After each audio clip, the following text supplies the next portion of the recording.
it going, everybody? It is I, Jesse Blaze Snider. Welcome to another awesome episode of Everything They Don't Want You to Know. And today's episode, it's so interesting when you talk about one thing, you end up talking about a lot of other things at once. And as I was trying to figure out what I was doing today, I was thinking, well, I never did the Laws of Attraction in Practice episode. And I was also thinking about doing an episode on prayer, but also it's just sort of redefining prayer, helping people to understand what they're really doing. I made a long list of things, positive mental attitude, visualization, prayer, rain dancing, the placebo effect. All of these things are ultimately denoting the same laws of the universe that you can use to change your life. Now, before I get into any of this, because one of the big bits of it all is just sort of faith. And you, as an individual, I'm sure, have something, probably multiple things, that you just know, like, this never happens to me. Or sometimes it's a this always happens to me. This always happens to me is a self-fulfilling prophecy. If you believe something always happens to you, then it does, and it will continue to until you change your idea about how things happen to you in your life. Similarly, though, when there's something that you're just convinced of, I'll be fine. I'm not going to be cold, or I won't be hot, or I don't. I like trying new food. I like everything. Some people have ideas about themselves that they have put into the ether, and those ideas protect them. Hey, my son, I love you. I'll call you back in just a minute. Or like an hour. I'm doing my podcast. Okay, love you, sweetie. Bye-bye. So if you think I never get sick, well, that's a wonderful self-fulfilling, prophecy. You probably will occasionally get sick, and I know people, like, I'm somebody who really feels like I never get sick.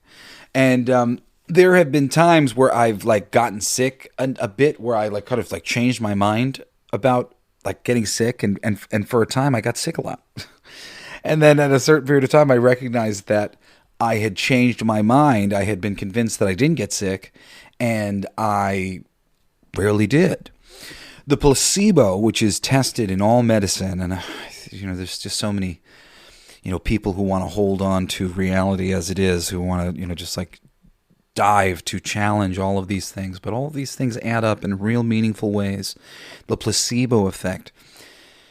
Medicine has to be tested against the placebo effect, and the placebo effect can be upwards of 50% effective. And the placebo is you've been given a sugar pill or a nothing pill.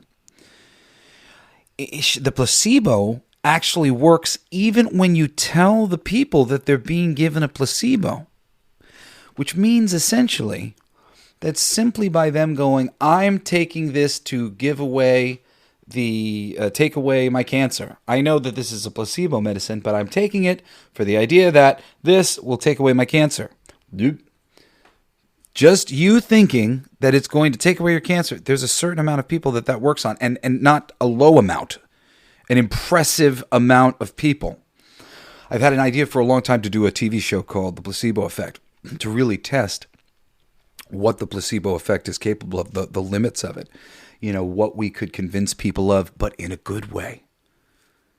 How could we help people in meaningful ways using the placebo effect? So you've got a sugar pill that is upwards of 50% effective, right? And this doesn't mean that sugar is really super healing. Everybody'd be great if that was the case. The placebo effect, an idea of doing something for something. I'm taking this pill to get rid of my cancer. Do that for a few weeks. If you have sort of, I guess, the right temperament about it, it's effective. I don't know the difference between, the people who the placebo is effective on. These are things that I would love to know. Now, Should I talk about that? Yes. Okay. When you read books on medicine, especially like fringe medicine, like and not even like fringe, like it might be something that's now accepted, but like started out as fringe medicine, started out as people didn't think that was possible. All the stories, they go the same way. There's a guy or girl, they think that such and such is possible, but in general, the consensus is that's not possible. They struggle to get funding and support. Then they find a colleague that also believes that thing may be possible. And those two people come together and they are able to prove it in some meaningful way. Now, some of these people will struggle to prove the same thing, it'll like take a little while, because while there's a certain amount of practical whatever to everything, there's also a certain amount of mental to everything. And it's probably like 50-50, a dance that's going on between consciousness and the physical reality. The details of that, it'll take a while before we fully understand. But so many of these medicines and treatments are being brought together by two minds coming into cohesion, cohesion in their vibration. They're now vibrating together. It says in the Bible, when two people on earth decide something together to be true, that it'll be God will make it true in heaven. Some version of that. And this is, a coded message as far as I'm concerned, in terms of what is really going on all the time. We're living in a consensus reality. There's like always this push and pull and give and take, especially when we have these systems that are designed to bring this out in us, the left and right, the two-poled system, the far left, the far right, pushing and pulling. It's like tug of war. But when two people come together, consciousnesses come together, they can change things. And there's a bit of consciousnesses coming together when a placebo effect is going on. These people are giving medicine. They want to see if this will help.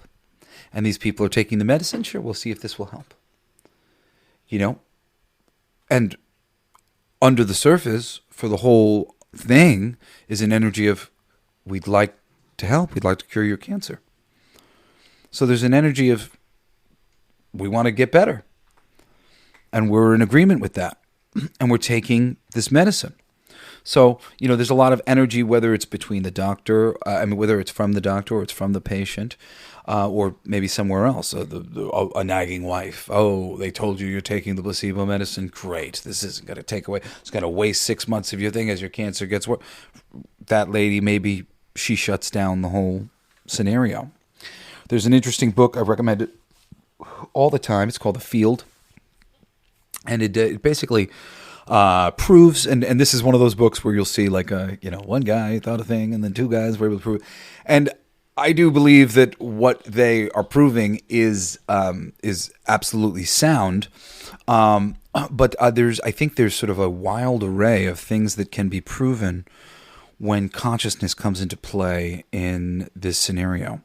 And that's simply like creating something with effort, maybe being near something that could do the thing that you think it could do, and then that intention and all these things rolling into one, like I said, this 50-50 practical and actual reality thing, bringing to life a cure, a medicine, something that can be beneficial. But perhaps there's a lot of different things that we could do. Like perhaps it's really endless if everybody was just very earnestly going about doing exactly that, like these scientists in the field are doing.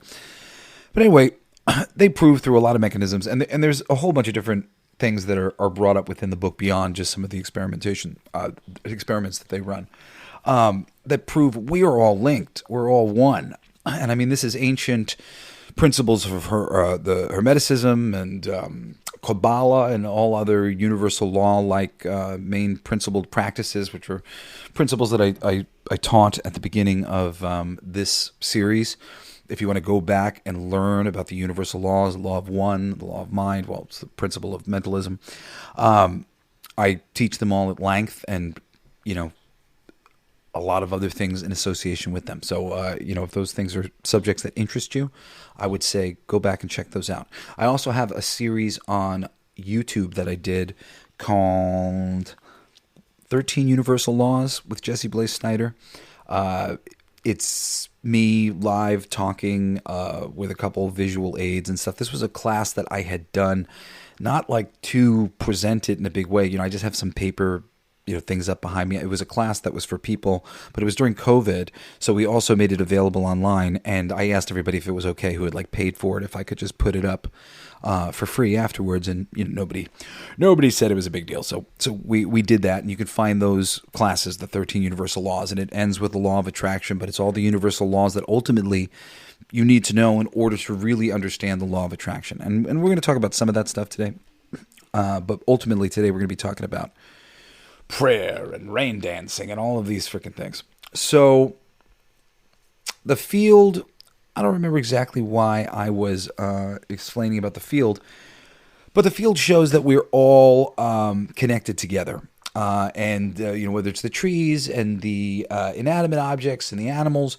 they are all vibrating at various wavelengths. And if you look at them in under certain infrared lights and stuff, you can see the energy fields emanating from them. You have an energy field. Animals have an energy field. Everything has an electrical energy field that is sort of the most important thing that's governing all the things with them. And it's the idea, what came first, the chicken or the egg? The idea for both. And in the field, they show that too. There's all these experiments. I think it was on lizards. And they were showing how the field of their adult self was present in the infant self. Like the moment the sperm and the egg connected, and boom, this field would be created. And essentially the baby that was being built started being built into the field. The adult version of it was seen in the field. The idea for the adult version, where it was going, is there, and it's following a pattern to get there. So, idea really is the most important thing. My father, my mother were very big advocates for the positive mental attitude, which a lot of that came out of the Tony Robbins era of positive thinking, and there's a lot of great things that Tony Robbins can do for you if you ever listen to him talk, and he certainly has some wisdom to offer. And positive mental attitude is a wonderful thing. To have a generally positive mental attitude is to invite positive things into your life, opportunity into your life.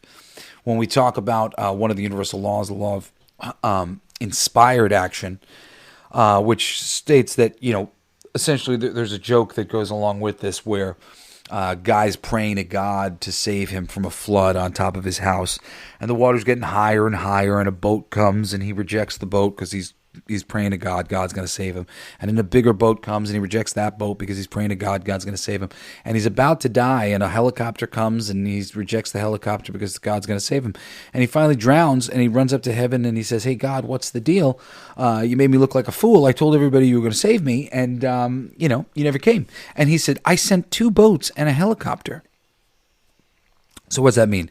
That means when the universe lines up with the energy of the things that you've put your mind upon, you must take action upon those opportunities, or else, things will remain the same. But when you put energy into various things, opportunities are going to come along. They're going to spring out of the reality that you're living in to match the energy that you were putting into the thing. And we're going to get more to that in a minute.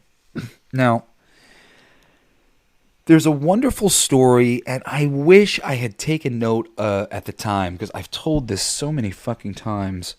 And if anybody ever finds out the original origin of the person who told this story, because I'd love to be able to give them credit, because it was just really mind-blowing to me. It connected all the dots. But it was a long time ago since I heard it, so I don't remember the name of the man or the name of the shaman that he was hanging out with. But he told a story about going to do a rain dance with this shaman, and they went down to the field where the crops weren't growing because it had been a a drought.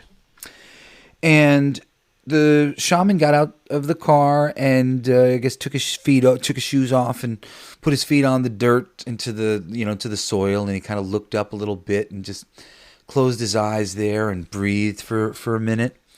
And after like literally about like a minute, maybe two or something, he goes, "I'm hungry. Let's eat." And the guy's just like, "Wait, what? Like I thought we were supposed to do a whole thing. We were going to do a rain dance." And they're back in the car, and he says, "I thought we were supposed to pray for rain." And the shaman says, "No, pray for rain. You get no rain." So the guy says, "Well, what did you do?" He says, "I imagined the moisture in the dirt like it had just rained. I felt the rain upon my face. I saw the crops risen from the earth. I saw my family picking them. I saw us eating, grateful and happy. And then I thought, I'm hungry.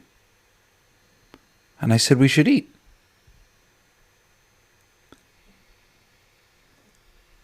Do you know how stupid I felt when I heard that story?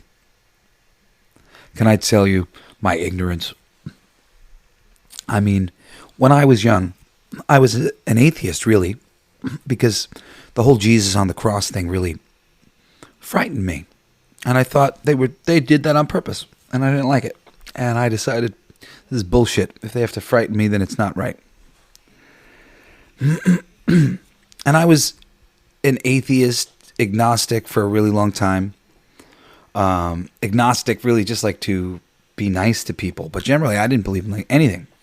I got woken up and turned around because, the real answer is not only is there nothing, there's, oh my goodness, there's so much. It's just crazy. It's crazy how much there really is. And in my ignorance, as a younger kid, prayers sitting there begging to the fucking emptiness for the things they want, fucking nonsense, go out there and get it, act, do shit. That was my thought. And then a rain dance I thought was like silly. I'm like, what? They think they're going to add a fucking dance to the prayer and that's going to change anything for them? A rain dance is a celebration of a gratitude. We are so grateful for the bounty which we know we already have. We know, and you would know this if you knew all of universal law, and I recommend going back to these classes. Why? But we know there's no reason for us not to have anything we need, desire, or want when we are loving and in keeping with the universe. So it will be. And now I know it will be right now. And that makes me feel what? Hopefully grateful. Oh my goodness. What I want is already here. I'm grateful now. This is a hard feeling to manifest. And I say that as somebody who's working on it myself. I know it. There's so many things that I know. I've known for so long. But knowing it and actually being able to execute it yourself, some real high-minded concepts, turn the other cheek, and and not get angry when somebody posts about you on the internet. Like I'll just share a little thing. I've got some just kind of like annoying dude who's just he loves to post on every single thing that I post on my my pro Facebook, and my pro Facebook gets very little traction. So not a lot of my fans see it. He's like the first person to fucking comment all the time. And I mean, earlier today, he basically called me a Nazi. And I was like, it's fucking crazy. It's crazy what people could get away with saying about other people on the internet. And, you know, there was a time where I would be really mad. And I'm not mad. I'm like, I've been in like a, well, how do I handle this? In which way do I handle this? In some cases, I've responded to him, and I've even told him I'm responding to you, not for you, but for other people to see. And then mostly I don't really respond to him because I don't really give a shit. And I think that's ultimately like kind of the best, the best response. The more you can not give a shit at all, I think the better. I think that is really the thing where all of the power is taken away. And I keep having to pull myself to that place. But I will say that I'm 80% that place. With 20% of me occasionally going, I need to address this. But I'm really glad to say that, well, I did address his Nazi thing. I sent him a okay. A John Cleese okay. But you know what? It would have been better to just like simply fucking ignore it. And it generally is.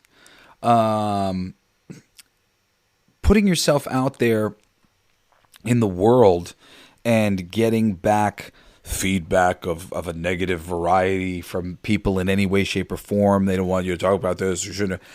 That doesn't feel good. Or generally speaking, it doesn't feel good. It hasn't felt good for me in the past. And it's been a exercise to get to a place where I don't care. And it's important because I do care about subjects like this. These are things that everybody should be being taught in school. I'm trying to teach my kids. Like, you're going to look like what you think you're going to look like. You're going to have the money that you think you're going to have. Every fear that you have is going to come true to visit you. Like, don't play in fear. Play in fantasy. And work towards the boats and the helicopters that the universe sends you to take action on the world you want to live in. The world that everyone wants to live in it's right here. It's so close. And it's really just between your fears and you. There are certain things, like insane things that I believe, and maybe I can have I don't even want to say them actually out loud because I know smartly that if I say something and somebody out there goes, "What? Jesse thinks he," it affects my magic. But I'll just say there are things that I believe in a concrete fashion, that I am safe, I am this, I am that. And again, I don't want anybody to jinx me out there, but they never happen. They never happen. I've never been worried about it for a second. I've just been convinced that's not a problem for me. Similarly, when I was an atheist and I didn't believe anything, I never had ghost experiences. I never had any sort of interesting experience like that. And I've had plenty of really interesting experiences as I've opened up. But I never had them when it was not part of my reality. So, people are out there and they think things that they think and they don't want to accept fear, and it's okay. But the unfortunate or fortunate reality is essentially everything that can be imagined is real on some level. It doesn't have to be real for you, but it is real. It's just sort of real outside of you, in another dimension. But ultimately, since you are connected to everything through your soul, everything is outside of you, but also simultaneously within you. So at all times, we are looking to line up within with what we wish to have from without. And when we do that correctly, we get incredible results. Now, I have an example here that, I feel very, very strong about, and I don't feel that anybody's really gonna F with me on this one anyway, would jinx me for being so crazy, but I swear to you, this made a big difference in my life. I don't remember what the moment was when I decided to make this change, but I realized that, you know what? I do remember. Remember, there was at least one story of my brother Shane who had done ayahuasca, and he was he was having, what you guys would call an hallucination, but a deep spiritual experience that transformed at a certain point to him interacting with these two men who he referred to as hicks around a fire. And at a certain point, after a little while, they were having a really good time and they're laughing together and whatnot, and then they got really racist. And Shane, chastised them and stormed off and said, well, you got me here with these racist hicks. And Mother Ayahuasca told him, you made them racist. And he said, what? He said, you projected that onto them and created that, you brought that out in them. And I don't remember what my experience was at the time, because I've done ayahuasca like a dozen times as well, and I'd done it around that time, and I think I had not a similar experience, but something that ultimately kind of led me to a few thoughts on the matter. I recognized, there's a great quote from my good friend Michael Naranjo, who's a musician, a music producer. His father used to say that there's good people in every bad neighborhood, and there's bad people in every good neighborhood. And I like to say that there's good in every bad person, and there's bad in every good person. And it's really about what you are lining up with. Let's say that, the classic example is always the Nazi. I could line up with the part of me that is a Nazi puncher, and he could line up with the part of him that is most Nazi-ish in ways that I might not like, and I could punch him in the face, and we could get into a fight, and we could both be worse off for that. However, I could also get that Nazi on good terms. On some level, everybody has something good about them. Perhaps this Nazi's a good father. Perhaps he's a loyal friend. Perhaps he has a good sense of humor. And our interaction, my energy is not Nazi. His energy is Nazi. My energy, probably good for Nazi, right?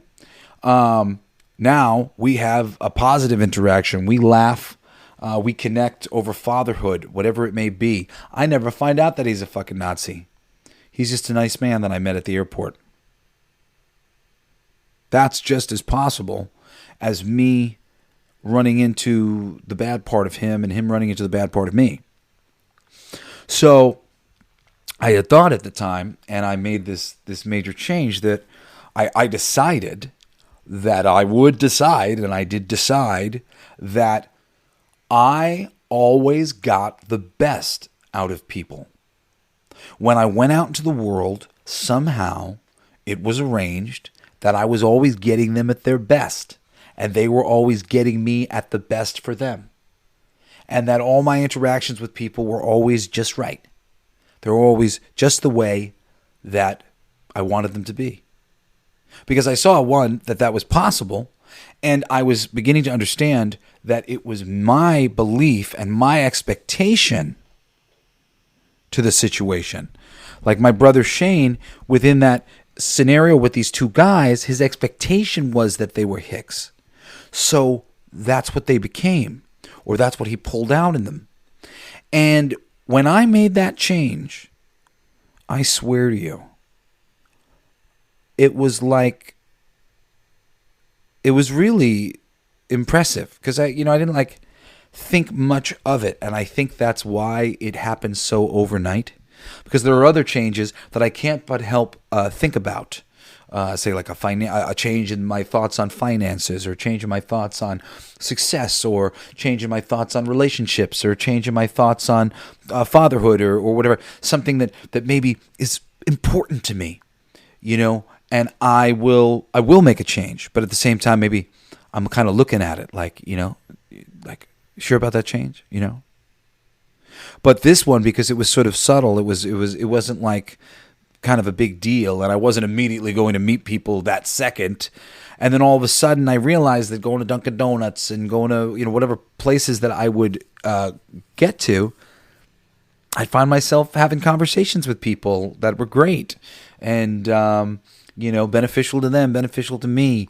I'd find myself just having nothing but positive interactions with the world around me all the time, and all I did was change my attitude about it. Flash forward more recently, maybe it's a couple of years ago now. It might be a year ago at least. I play Fortnite with my kids. Sometimes I'm in California doing stuff with my band, and other times I'm in New York. And I will play certain games with my kids so that I can, just have an excuse to interact with them, really. And one of them is Fortnite. And Fortnite's like a shooting game. You run around, you get put on an island. Starts out with there's like 100 people, and then it gets narrowed down until there's only 1 or 2 or 3 or 4, depending on if you're playing 1 player, 2 player, 3 player, or 4 player. What's great for me, I can play squads, which is the 4 player with my kids, and I get to play with 3 of them all at once, and we have a good time playing. But for the longest time, my kids were just whooping my ass, and I eventually realized I had an attitude of like, oh man, I suck at this game. This is just embarrassing. I'm embarrassing. This is terrible. And one day I realized, dude, you're doing the thing. Like, you have a total attitude. Like, and I thought the attitude was earned because, it hadn't exactly come naturally to me playing the game or whatever. But like, I would panic, and like somebody was like people would show up, and I was like, and I'd get killed basically because I was like panicking on the inside that I wasn't any good at the game. Well, as soon as I realized this and decided to change my mind that like, I'm good at the game. I'm good at this game. You won't believe how much better my gameplay was. Like, I swear to you. It seems so silly that I would go from being really piss poor at this game to regularly, and it didn't take long because, once again, this was an easier one. I wasn't thinking too much about it. Who gives a shit about this video game? It's easy to do it when it's stuff that doesn't matter to you. So that's like the place where you can build up your strength here. But my kids I was definitely playing by myself a little bit, like just sort of like with changing my attitude, because I was trying to get better. And that was when I changed my attitude to really improve my gameplay, and it did a lot. But like within like 2-3 games of playing with my kids after I had made this adjustment and been playing just for a moment with that attitude, my kids started going, "Dad, Dad, you're getting pretty good." And now, like, classically, I just love this quote. They like to tell their friends, "No, he's good for a dad." I fucking love that. I love that shit, man. That's right. At 42, I'm good for a dad. I'm good at Fortnite for a dad. I'll take it. I'm not dedicating my life to it the way my kids are in one way or another. I did so many of these games. So, good for a dad is good for me. And good for a dad is the product of me changing my attitude about the whole situation. Just changed what my expectations were. Now, when we talked about the rain dance, and I want to talk about this because the rain dance, that's where it's at. The gratefully dancing for the thing that has come. It's in the future. It's here already, though. And it's so certain that you got a tear in your eye. You're so grateful. You're so happy. If you can really channel that energy, that is it. That's it.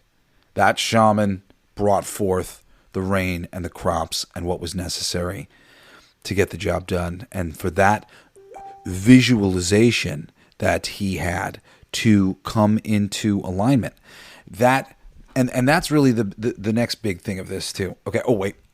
So well, I'll go back to visualization in a second, but let's get to prayer and what he said in the thing, because he said something that in my retelling of it, and he did say this to the guy, which was, no, you pray for rain, you get more no rain. Okay, so this is a concept that I need to understand. Okay, prayer works for lots of people because they don't know that they're doing it way more like the Native American rain dance than is traditionally told to you, or is traditionally like seen to be prayer when the subject's brought up, which is like, oh, my son is sick, please help my son not be sick. To which the rain dancing shaman would tell you, well, you just said energy of son is sick, son is sick. Energy of son is sick, and I'm desperate for help. The shaman would tell you what you want to do is give energy of son is healthy, energy of everyone is grateful, son is healthy, everything is good.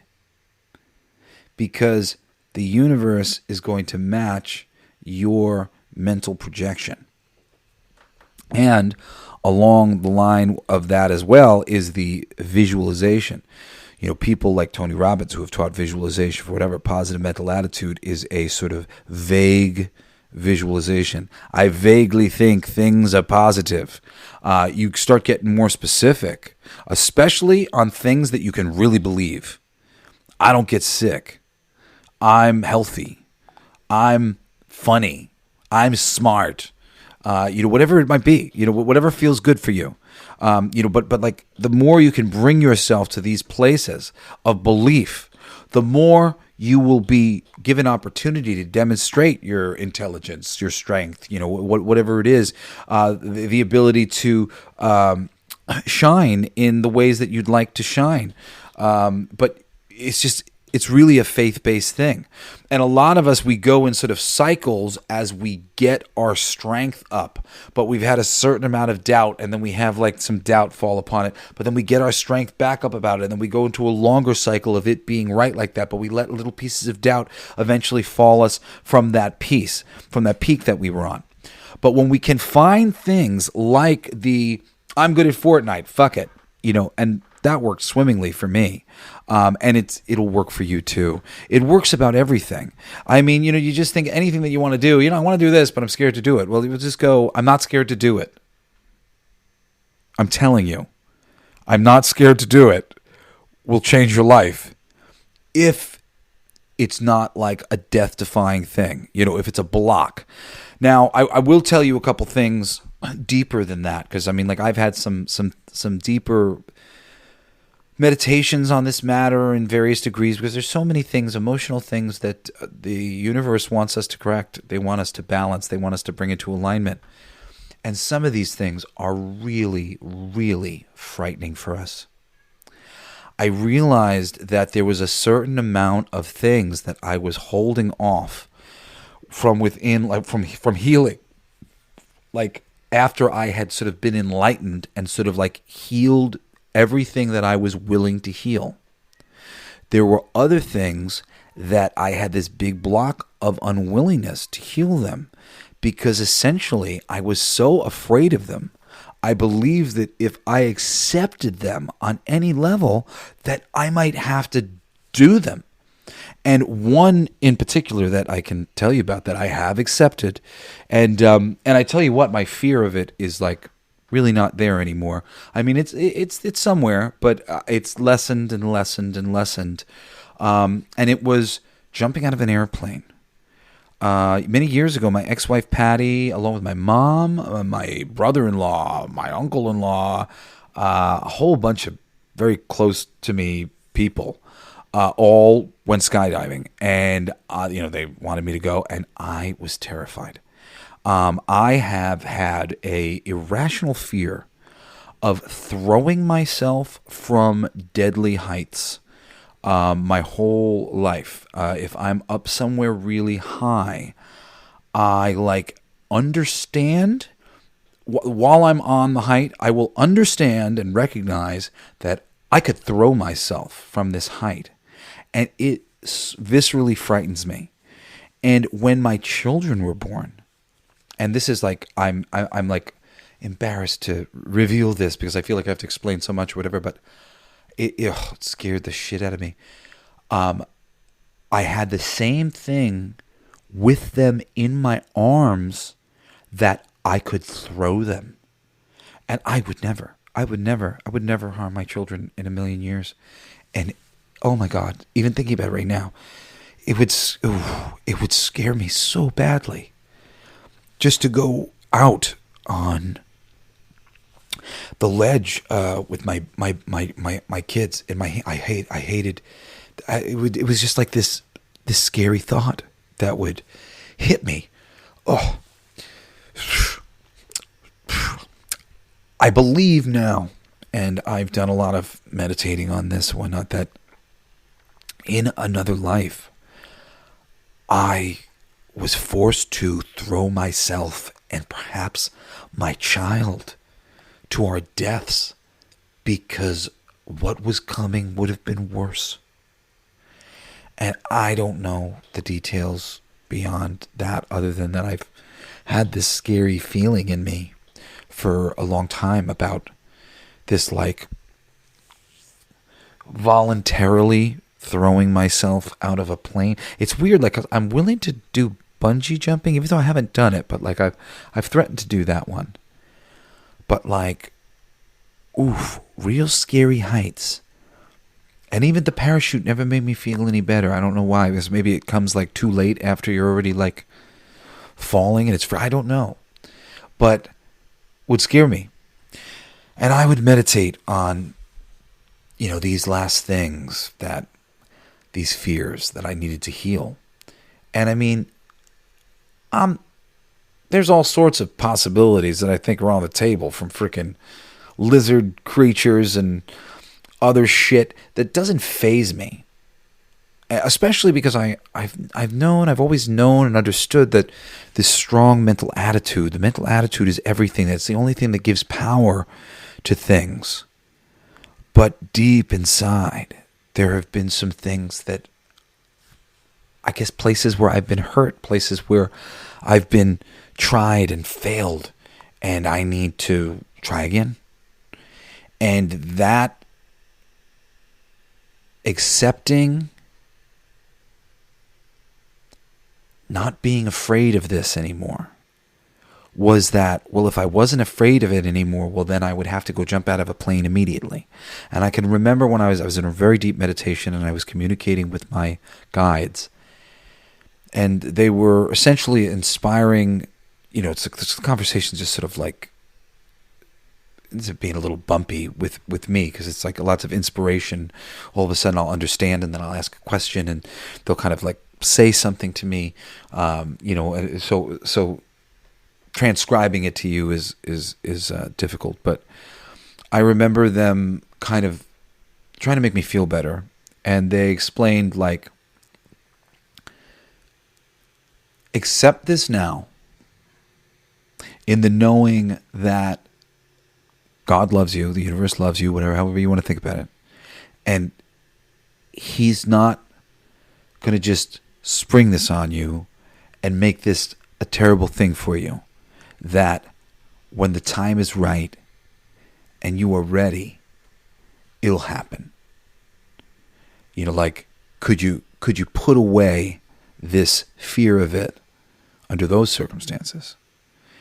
And that is what I agreed to. And I told my daughter, who's now 16, not too much longer before I'm going to have to put my money where my mouth is here, but I think I'll be able to, that I would jump out of a plane with her, because she said she wanted to skydive. And, my girlfriend just wanted to jump out of a plane, and, you jump out of a plane with me? And I was like, I said, please don't rush this process. I'm like, I know it's coming. I'm like, I promised that I would do it with my daughter. And like, maybe I'll love it and I'll do it a whole bunch after that. That'd be nice to know. But, cause on some level I'm afraid. But the time has come to get over all this stuff, to not be afraid of anything anymore. we are minds. We're attracting calamity, unfortunately. All of the preparation that we're putting into warning our children about this and warning our children about that, warning our children, all we're doing is visualizing calamity for them. It's terrible.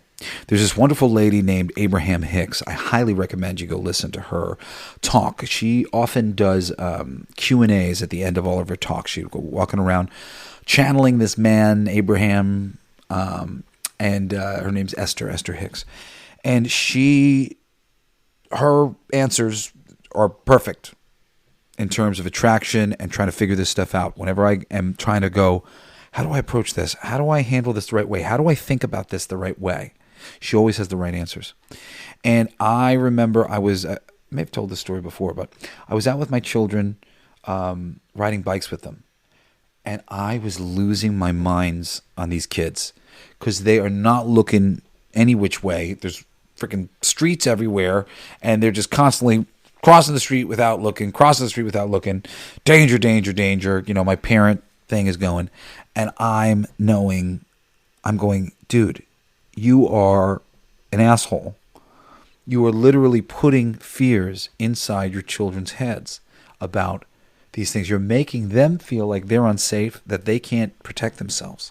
So many different things. And I'm like, knowing this, I'm like, this is not the way. Like, how do I fix this? I know I want to enforce that my children are safe, because the more they think that they're safe, the more they're creating a reality from a place of safety, the better. I know on some level I had attracted getting hit by a car when I was a child because my mom had kind of put that fear in me that I'd get hit by a car. And then I blocked out the pain and I blocked out the injuries and didn't heal from it for many, many years because I didn't want my mom to be right. There's so many different little things of somebody said you were going to do this thing. Oh shit, you did this thing. I was in trouble. I didn't want my mom to be upset with me. There's a lot of reasons. But this mental piece of this game, as we've said, it's humongous. It's humongous. Now, there are people out there who are really good visualizers. I suppose on some level I am before I chastise myself, and because it's just there's no good need for me other than the fact that I know people like everybody to be humble, but I really kind of encourage everybody to don't be so humble. Be humble in that you don't think you're better than anybody else, but feel good about yourself. Think good thoughts about yourself. It's important to think good things. It will open up a world to you to just think good things. It's so funny how often I'm I was about to sort of put myself down a little bit about how, I'm not a big visualizer or whatever. And maybe on some level, I have not had a lot of experience with, if I go to think something in my head, how clearly I see it for how long. It's not like I'm watching a TV program.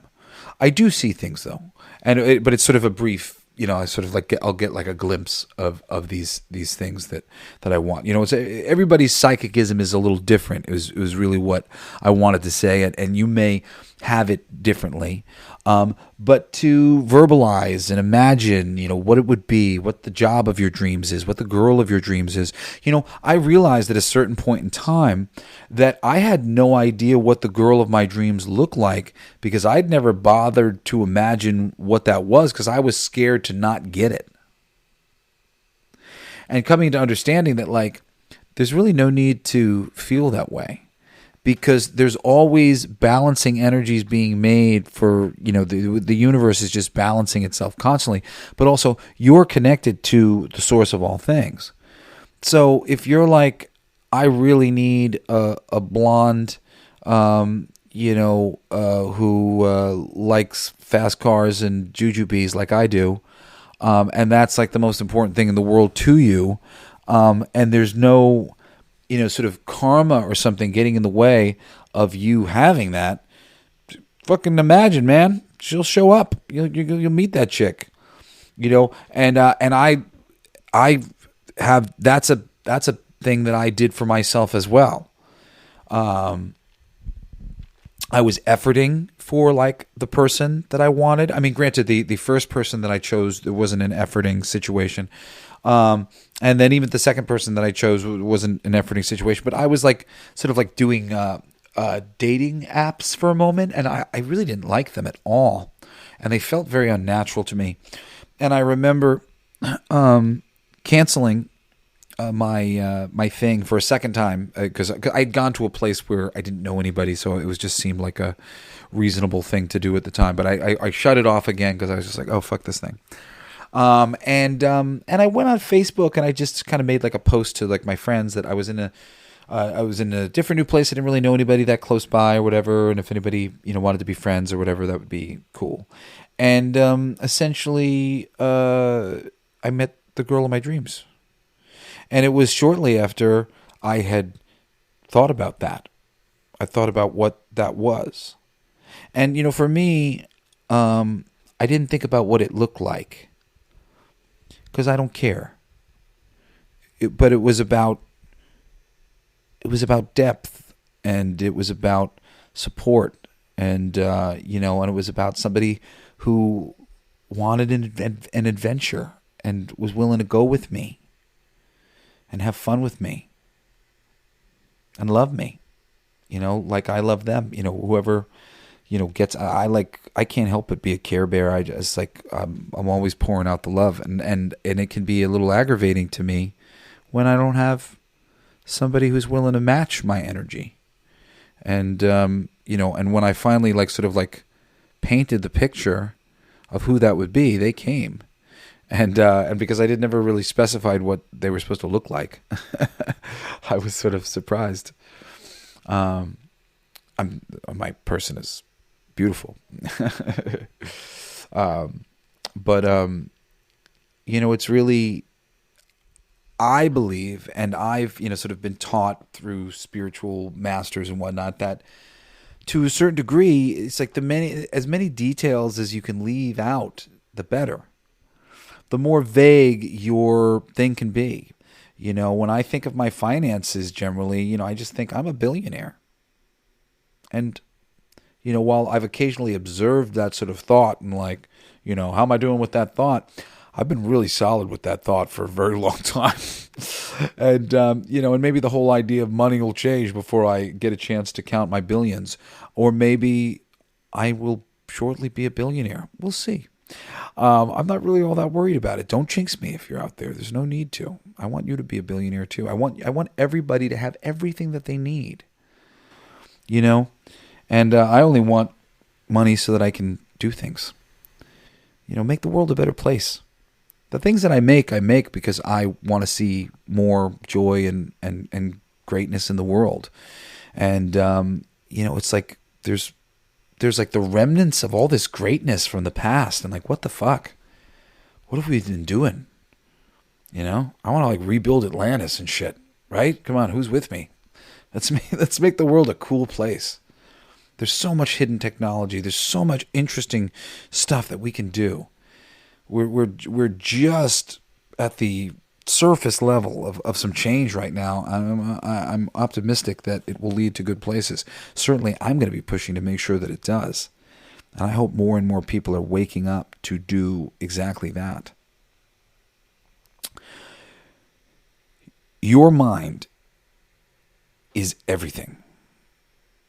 If you have children, teach them this.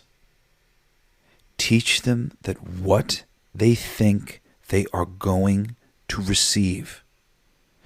Explain to them, if they believe that they are beautiful and they are going to grow up to be an even more beautiful version of themselves, that is what will happen.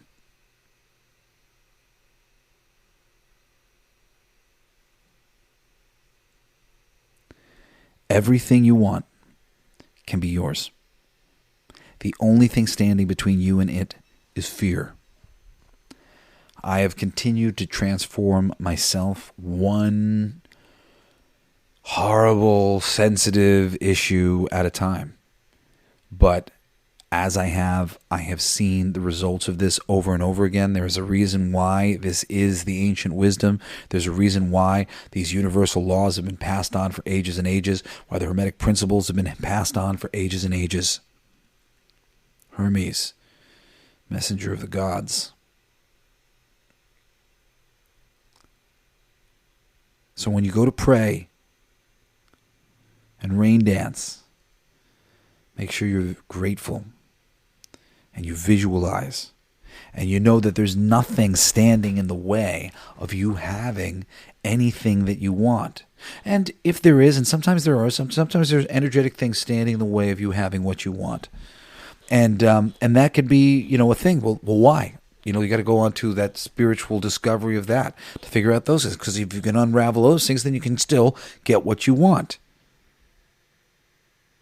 Do you have a fear of success? Do you have a bad relationship with money? Do you have a bad relationship with women? The idea of this, the idea of that. It's all about your ideas, your relationships with various ideas in the landscape. And when you look around and it's a peaceful landscape and you're not upset with the white men or the black men or the Hispanic men or the women or the moms or the dads or the politicians or the actors or the thing, and you recognize on some level that you kind of just have to forgive them all. It is what it is. It's a quagmire, a very complex quagmire that is all a part of you and all a part of God, and is always moving ultimately towards a higher vibrating state. And the quicker you can get yourself to that place, the quicker you can remove yourself from the part of reality that sucks. If you don't think that you get pulled over all the time, you don't get pulled over all the time. And in fact, if you think that somehow you're invisible to police officers, or, there was a great one that an old girlfriend of mine had. She said it's so, it was just like a spell she would cast. She would be like, I never get pulled over because I use Waze. I never get pulled over because I use Waze. And Waze has like a little police officer detector or whatever, like on the Waze thing or whatever. And perhaps that thing could be, you could miss it or whatever. But she thinks I never get pulled over because I use Waze. Done and done. This is a spell that she's cast. I have the person that I'm going out with now. She had a boyfriend who she lied to him and told him that she had read this really amazing study that a certain beverage, I think it was Gatorade, that Gatorade helped you quit smoking or whatever it was. And he believed her and he did it. He quit. No problem. The placebo is so effective. Painting a picture for yourself is so effective. The only thing that is going to stand in your way are your fears. And as the last thing I'll say about this, there's a terrible fucking passage in the Bible about Job. And Job says something to the effect of, everything that I feared has come to visit me. And unfortunately, we are all in the mix for what Job experienced. Intense emotions about certain things will bring about those things in your life. I've literally been having experience recently where I've experienced a certain something that I've experienced before, where it was on purpose and it was sort of neglectful and there was negativity involved in it. But now I'm experiencing it and it's completely innocent. It's circumstantially very similar to what I had experienced before. So I want to be upset with the person doing it. But I'm meant to recognize that this is a very different situation. And that this person isn't doing it on purpose. And in fact, the only reason why I'm experiencing this at all is because this person's working with me to try to move things forward, unlike the other people, where I've had this problem, So now it's same problem, but not really real. And I've known, and I know plenty of people who deal with this, that there's a certain amount of invention going on in my mind when it comes out onto people. Somebody says something or he gives you a look or he does it, and you're imagining what they think, but you can only imagine what they think based on you. You can't imagine really what they think. You can't imagine what they're thinking about, where they're coming from right then and right there. It's just you can't even get close to it. Imagining what they think, it's just such a waste of your time. You could be thinking anything. And inadvertently, you could be creating phantoms. You could be creating the bad things. And in this case, I'm totally creating the bad things. I'm like, it's this feeling. I know because this other person did the same thing to me for those same reasons. But it's not. Not this time. No, not this time. Not this time. It's just a circumstance just happening to feel very similar. And for me, I see that as, well, look at you. You've manifested the exact same scenario that you've been like battling on some level to put away the fight, to stop fighting with it. Because there's no need to fight with it. There seemingly was a need to fight with it yesterday, and that's why you're in a pattern of fighting with it. But now you're in a scenario where, it wouldn't really be fair. Wouldn't be fair to go yell at that person because they've made you feel bad. It's not their fault. This is a situation. You're both in it. And in like this case, it's like something like, I can boil it down to long distance relationship sort of issues versus, living in a house with somebody and having, similar issues. But different of like the moment that you're living in because of lots of different things and having to deal with long distance and stuff like that. So, God, the universe, the infinite mind of the universe, which lots of people don't like to call God, it will set up perfect scenarios for you to learn and to grow. And you have to take those as helicopters and boats that have been sent to you by the good Lord for you to grow and change out of this stuff. A lot of times these things are tough. I'll tell you, I've been going through so much. There's so many things that are easy for me to believe, but those things were always easy. But there's fundamental things, about like self-love and like reasons why you love yourself, when you're putting conditions on things. I love myself because I do good things for people, or I make people happy, or I did a good job, or, when you're putting conditions, it's all meant to be a much more pure thing. I said earlier, I want everybody to be complimentary to themselves, and because that's what will help the world go round and improve faster. Every single time somebody's like, "Oh, what, you think you're so good?" Oh my God, it just slows us all fucking down, holds the whole world back. What is that? What is that energy? Oh, you think you're so good? What is that energy? What is that energy? Oh, you think you're so good. What's wrong? What's wrong with people thinking they're good? What a terrible energy we bring into a room when we're trying to hold people back. I beg you all to do something before I wrap up this show. I want you to think really deeply, as I did, because I realized on some level I was a part of it. I was the oldest son. My dad was a rock star. There was a whole bunch of things that meant for me that I needed to sort of like speed to succeed. And to some degree, I was mentally holding people back from their success because what would it mean if my little brother succeeded before I did? What would it mean if my friend who doesn't have all these advantages like I've been told I have succeeds before me?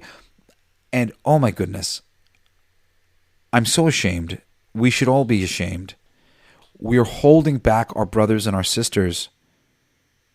We're holding back our loved ones, our friends. In keeping up with the Joneses, we're nervous we'll be left behind. And we're trying to hold the other crabs back. Have you ever heard the story about these?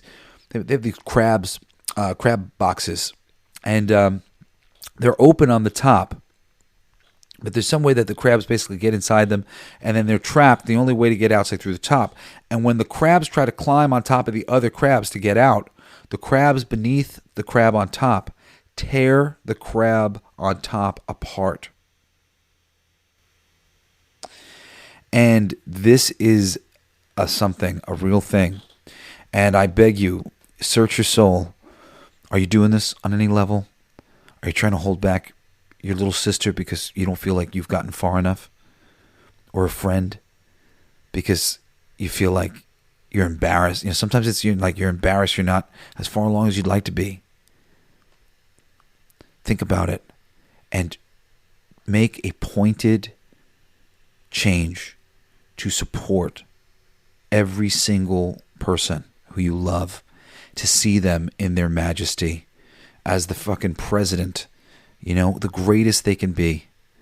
A few years ago, I bought stones for everybody because stones are a lot of silicon. It's the stuff that a lot of these stones are basically made from the stuff that we're using in computers. And memory is stored, and that's why there's crystal skulls. We're used to store ancestral knowledge. So I imprinted on these skulls, on these stones, my imaginings for the people that I loved, or the places that I saw them going, the success that I saw that was possible for them. And I gave it to everybody that Christmas. I didn't have a lot of money, but I recognized that I'd had an experience where I realized that if I died, that all of the beautiful beliefs that I held about the people that I loved would die with me.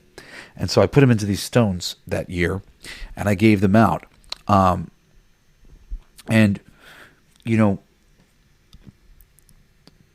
Be a part of that.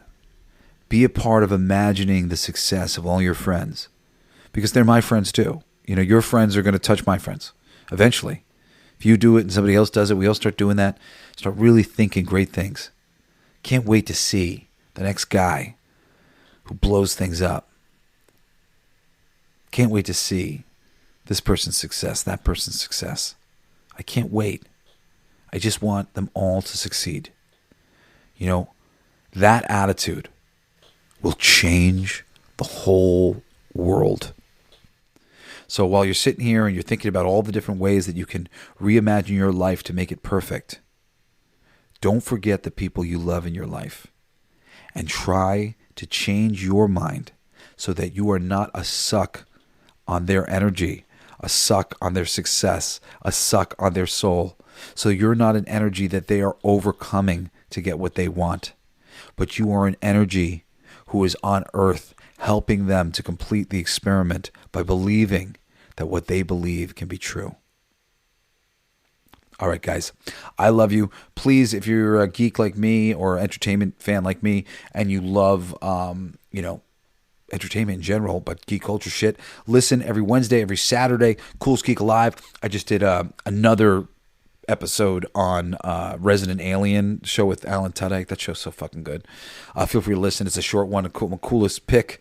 And then Wednesdays I do my longer form show as we dissect the entertainment industry in various ways. You'll probably really enjoy the show. Also, you can still find my music show, All Your Favorite Bands Suck. It's on hiatus right now, but I'll be bringing it back eventually. Anyway, I love you guys. I hope you will join me again next Monday for another fucking awesome episode of Everything They Don't Want You to Know. Peace, laters. There's something in the water. There's something in the air. The proof is all around us. It's not a matter of time. Sure as the blaze in your eyes. I sense a subtle shift. Instincts I can't resist. Weary wolves in disguise.